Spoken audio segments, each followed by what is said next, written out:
முதனை இருளக்குறிச்சி பெருந்துறை பட்டா கேட்டு நானே இலவச மனை பட்டா வழங்க கோரி ஆண்டு கணக்கில் காத்து கிடக்கும்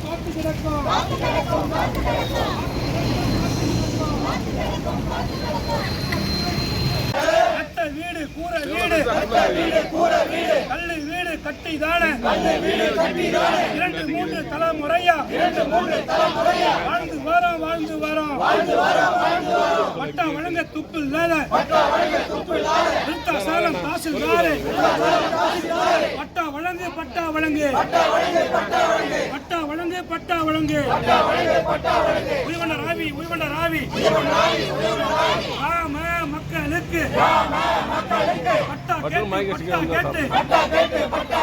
25 வருடங்களாக மேல வெட்டிய தோத்து புட்டு பட்டா கேட்டு மனு கொடுத்தா நடவடிக்கை இல்ல எங்க போச்சு தாசில்தார் கிட்டதான மனு கொடுத்தோம் மனுக்கள் எல்லாம் காணா போச்சு காணுங்க அலைஞ்சி வீட்டு மான பட்டா கேட்டு மனு கொடுத்தோம்